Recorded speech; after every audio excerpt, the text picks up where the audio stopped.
Ugh, I've had enough. I was at my wit's end, standing in front of my husband and in-laws. It was a day we were supposed to go on a trip to Hawaii. And my mother-in-law had just told me, "I don't remember inviting you." Carter, my husband, just gave me a look that said he wanted to get through this awkward moment as quickly as possible, offering no help. I was done with these people. My name is Rita Rollins. I'm 28 years old. Before getting married, I worked as a bartender. I've always loved drinks, and right after graduating from college, I got a job at a privately owned bar. That's where I met Carter, who had been a regular there even before I started working. I heard from the owner that he was a quiet guy, but he started talking to me more after my second shift. We were the same age, hit it off, and eventually our relationship turned romantic. We got married 6 months ago. Until I married Carter, I had never moved out of my parents' home. There were 2 reasons for that. First, my workplace was very close to my home. Second, my dad was extremely protective of me. I lost my mom to illness, and being an only child, I was always the apple of my dad's eye. But he didn't just spoil me. He knew when to be strict. My dad is a wealthy businessman, so I've never had to worry about money. I was able to go to college thanks to his financial support. I don't know all the details, but he seems to be involved in managing several companies. He cried so much at my wedding that the staff had to caution him. But he trusted Carter and sent me off as a bride. So I finally moved out and started my life with Carter. But reality was different from what I had dreamed. It all started when my mother-in-law began visiting our home. After marrying Carter, I quit my job and became a homemaker. Carter works as a driver for a small transportation company. He leaves early in the morning and comes home late at night, so I had a lot of free time. That's when my mother-in-law started to meddle in my life. One day, after seeing Carter off and doing some laundry, the doorbell rang. I checked the monitor and saw it was her. "Hello?" "Oh, has Carter gone to work?" "Yes, he just left." "I brought these cupcakes that Carter loves. Could you give them to him?" "Thanks for your kindness. We'll enjoy them later." I thought my response was perfectly polite, but she suddenly frowned and said, "What are you talking about? There's none for you. I made these for Carter." Her words were so cold and pointed that they hurt me a bit. Seeing me look down, she said, "Don't be so sensitive. Just let me in already," and pushed past me into the house. Leaving me stunned, she headed straight for the living room. I hurriedly followed her. "By the way, there's something I want to talk to you about." As soon as she sat on the sofa, she said it. I had no idea what she was talking about, so I just waited for her to continue. "When am I going to see my first grandchild?" "What? We don't have plans for that anytime soon." "What do you mean, no plans? You're worthless as a wife then." My mother-in-law's unexpected visit was filled with nothing but derogatory comments towards me. Carter and I had decided to wait until we were 30 to have kids. We're not financially stable yet, and we don't want to bring a child into a world where they'd struggle. But my mother-in-law dismissed our plans, saying I had no value. Isn't that our choice to make? She didn't expect me to talk back. She furrowed her brows and yelled, "How dare you defy me, a wife who can't even give me grandchildren?" "I never said I can't have children. I said the timing isn't right." "A woman who can't give birth when I want her to is as worthless as one who can't give birth at all." I felt irritated by her words and fired back, but she didn't stop. "Enough! This is pointless." With that, she left, That night, Carter looked at me apologetically and said, "Hey, Rita, we should have a kid." "Did your mom say something to you?" I immediately suspected that the events of the day had something to do with this and pressed Carter. But he remained silent, looking down. "Tell me the truth. Your mom said something, didn't she?" "Well, it's both. Dad yelled at me to get you pregnant already. Probably Mom's idea. Dad has always been under Mom's thumb." I felt my spirits sink. Carter is kind to me, but he lacks assertiveness. I knew he wasn't confrontational, but he never complains even when things are against him. Now I was sure. It's not that he won't say anything. He can't. "I'm going to your parents' house tomorrow. Our home and my in-laws are just a 20-minute drive apart. I could go there any time." "But what if we just have a kid like they want? Wouldn't that calm them down?" I was infuriated by Carter's weak response. "Do you really want to have a child now? Have you forgotten that we agreed to wait until we saved some money?" "Well, can't we just ask your dad for money? He's really wealthy, right?" I sighed deeply and stopped preparing dinner. Then I looked at Carter and said, "Don't you find that embarrassing? If we have a child, we're the parents. How do you plan to raise a child when we can't even manage our own finances?" When I said this assertively, Carter deflated and mumbled, "Sorry," ending the conversation. I've always been strong-willed, even handling customer complaints when I was a bartender. Carter, despite being an athlete, is weak-willed. He may look muscular and strong, but he has a fragile heart, a disappointing balance. The next day, as promised, I visited my in-laws. The person who opened the door was my mother-in-law. "Oh, what brings you here all of a sudden? It's rare for you to visit. Come in." She treated me with unexpected courtesy.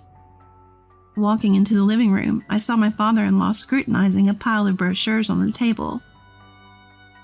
"Mother-in-law, about yesterday. It's about having kids." I'd like to get straight to the point, so I tried to steer the conversation that way. But father-in-law interrupted me. "Rita, if we go on vacation for Christmas, would you prefer Hawaii or Florida?" I was speechless, not understanding the sudden change in topic. Father-in-law's tone hardened. "Can't you even answer a simple question?" "My dear, it's okay. Rita is a worthless person after all." Father-in-law yelled, and mother-in-law made a condescending comment. I felt my anger rising. But I decided to hold back, not wanting to stoop to their level. "I'd choose Hawaii. Crossing the ocean makes it feel more like a vacation." "All right, let's go with Hawaii then." "By the way, why Hawaii?" "We got a bonus, and we want to go to a seaside destination with Carter." I couldn't reconcile this with father-in-law, with the man who had been pressuring me to have children through Carter. I had assumed it would be a trip for just mother-in-law and father-in-law, but apparently I was wrong. But I would realize my mistake much later. Father-in-law seemed in high spirits now that the vacation spot was decided. I lost the urge to bring up yesterday's issues and ruin his mood, so I decided to leave quietly. But mother-in-law stopped me. "What is it?" "I thought you should have this." She handed me a folded letter-sized paper. When I opened it, it was filled with names. Frederick, Dylan, Jerry, Oliver, what is this? "It's a list of names for our grandchild. Pick one when the baby is born." "What?" I couldn't help but shout. Yesterday, she was berating me for not having kids, and today she's handing me a list of names for a child we haven't even planned yet? And upon closer inspection, there were no names that seemed suitable for a girl. Do you plan to give me a list for girls too? Mother-in-law looked at me as if I was absurd. What are you talking about? We only want a boy. We can't let the Rollins lineage die out. That list is based on the assumption you'll have a boy. I couldn't believe what I was hearing. What could I possibly say to that? Her way of thinking was so outlandish that I started to question my own sanity. For the first time in my life, I had met someone with such a different sense of common decency. Look, I have many questions, but let's stick to one due to time constraints. What if a girl is born? My voice trembled slightly with suppressed anger. I felt like lunging at mother-in-law right then and there. That's simple. We just won't acknowledge her as our grandchild. If a girl is born, still name her from this list. If you don't like that, then do your best to have a boy. Mother-in-law said this with a mocking smile. Meanwhile, father-in-law was engrossed in online shopping, probably looking for things to take to Hawaii. I caught a glimpse of swimsuit images on his screen. Suddenly, I felt a headache coming on and left my in-laws' house. When I got home, I told Carter about today's events. He just hummed. Not offering much in response. Shouldn't we focus on preparing for Hawaii first? When did they say we were going? You know, I started to speak but stopped myself. Arguing now wouldn't solve anything with Carter. It made more sense to prepare for the upcoming trip. We were leaving this weekend, during the Christmas break, and Carter also had time off from work. We don't have time to buy new stuff. Come to think of it, we don't even have a suitcase. My dad has some. I'll borrow them tomorrow. My dad loves to travel and has several suitcases. Borrowing a couple wouldn't be a big deal. I contacted him on my phone and arranged to pick them up the next day. On the day of the trip, having successfully borrowed the suitcases, Carter and I headed to the meeting point mentioned in a message from mother-in-law to Carter. When we arrived, my in-laws were already there. Sorry to keep you waiting. I apologized as soon as we got there. But my in-laws looked at me strangely. Honey, did you invite Rita? No. What's going on with the both of you? Like Carter, I was clueless about what was happening. Then mother-in-law said with a feigned, innocent expression, "We don't remember inviting Rita." Time seemed to freeze for Carter and me. What do you mean? You said with Carter, didn't you?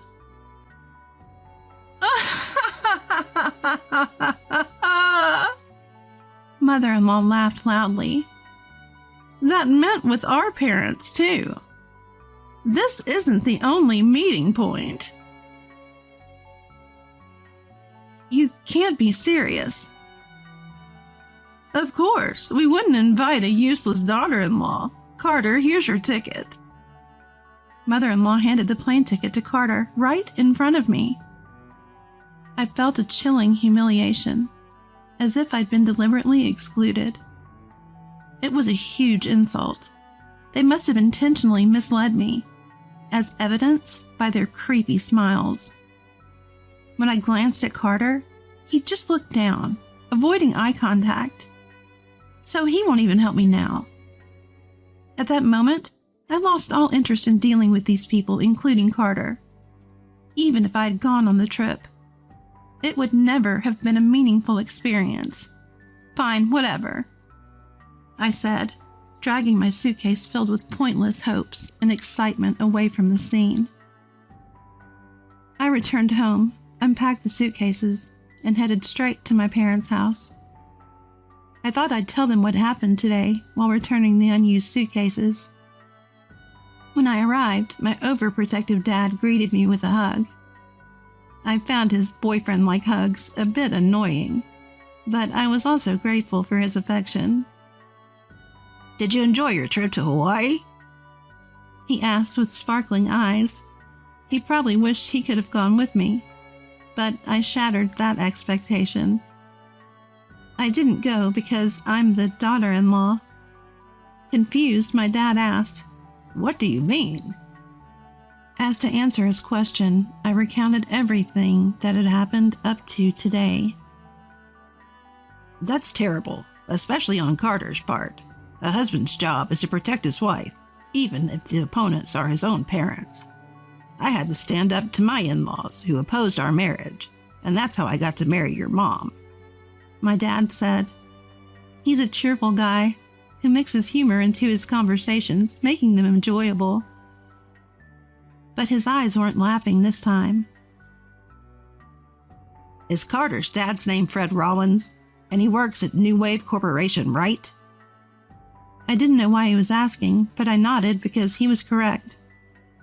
Just leave the rest to Daddy, he said with a smile, ending the conversation. The day Carter and his parents were supposed to return from Hawaii arrived. I was summoned by my dad, and we headed to the airport together. We waited in the arrival lobby for Carter and his parents. 30 minutes later, they emerged, talking and laughing. My dad immediately approached the trio. I hurriedly followed. Carter was the first to notice my dad. He stopped dead in his tracks, looking as if he'd seen a ghost. His parents noticed his reaction. Just as mother-in-law asked Carter, "What's wrong?" My dad spoke up. "Hello, I'm Rita's father." The three reacted nervously to his words. Hello." Father-in-law responded with his tone much weaker than when he had spoken to me. "Do you know why I'm here?" The aura my dad emitted was intense. He's built a massive fortune over the years and knows how to control a conversation. The three seemed to know what this was about. They looked down, trying to avoid the issue. My dad took a step closer and said, "I heard my daughter was excluded from the Hawaii trip. Is that correct?" Well... "Carter, didn't I tell you to take good care of my daughter when you asked for her hand in marriage? You've betrayed that trust, haven't you?" Carter glanced at my dad's face for a moment, then quickly looked away, mumbling, "I'm sorry." But my dad didn't let that go. "Apologizing means you've done something wrong, doesn't it, Mr. Rollins?" Both Carter and mother-in-law were at a loss for words. Though the airport was bustling, our corner felt like a different world. Thanks to my dad steering us to a less crowded area, no one was paying us much attention. "Mr. Rollins, let me make one thing clear. If you don't honestly tell me what happened, I won't forgive you." On the defensive, Carter and his parents finally had father-in-law speak up, perhaps to save face. "What do you mean, won't forgive? What are you planning to do?" "I'll shut down your workplace." "Haha, what a joke." Father-in-law started laughing but trailed off as he met my dad's serious gaze. "You work at New Wave Corporation, right? The bank recently approached me about providing funding and management reforms for New Wave. If I decide it's not worth saving, the bank wants to pull its funding before the debt grows any further. I was considering helping out, given that it's the company where my daughter's father-in-law works, but it seems like it's not worth it after all." For the first time, father-in-law's eyes, which had been locked down on me, began to twitch. "You can't mix personal matters with business. You'll leave not just me, but the other employees out on the street." Father-in-law's face turned pale, but my dad was relentless. "I don't mind. It's a company that is bound to fail sooner or later. Besides, my daughter is more important than employees losing their jobs." I really wanted Carter to take on this role, but it seems I misjudged him. Sorry, Rita. My intuition failed me this time. Carter looked miserable, unable to argue against the accusations. From my perspective, I felt more secure with someone like my dad who truly cared about me. Come on, both of you. Stand up for yourselves. Say something, darlings. You too, Carter. Mother-in-law was panicking, but my dad didn't let her off the hook either. Mrs. Rollins, you're also part of the problem, aren't you? Why are you trying to force Rita to have a child against her will? Let's hear your excuse. My dad glared at mother-in-law with a low, stern voice. Mother-in-law flinched, unable to respond. Have a boy? Choose a name from this list? She's worthless? Who do you think you are? Well... Mother-in-law was increasingly cornered by my dad, sweat forming on her forehead. But my dad didn't stop. If you're going to make arbitrary decisions, then so will we. First, we'll have Rita separate from Carter. What? Carter looked up shocked. The discussion with my daughter is already done. The divorce papers are filled out. Without Rita, you won't even have the chance for grandchildren. We were looking forward to seeing our grandchildren. I don't care. I won't sacrifice my daughter for your selfish desires. Even I, as her father, don't interfere in her life. You have no right to. The three of them were flustered, and no one spoke. You'll pay the price for trying to control Rita's life. Please, I love Rita. Forgive us. At the very end, Carter pleaded with my dad, but my dad merely glanced at him. That's not for me to decide. When my dad's gaze turned to me, I clearly said, "Please don't include me in your lives anymore. Goodbye," rejecting Carter's plea. Carter groaned, "Oh!"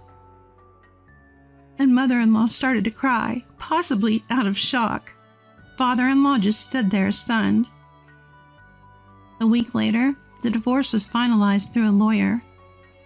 My dad knows a lot of people, many of whom are lawyers or accountants, people who know the law. Thanks to one of my dad's contacts handling the divorce, I was able to receive compensation for the harassment I endured from my in-laws. My dad then told the bank that father-in-law's company wasn't worth saving. Heeding my dad's advice, the bank abandoned New Wave Corporation, which went bankrupt a month later. My dad also took action against Carter. He asked a police officer he knew to investigate my husband's company on some pretext. Turns out, small companies often engage in illegal activities, and the CEO was caught evading taxes.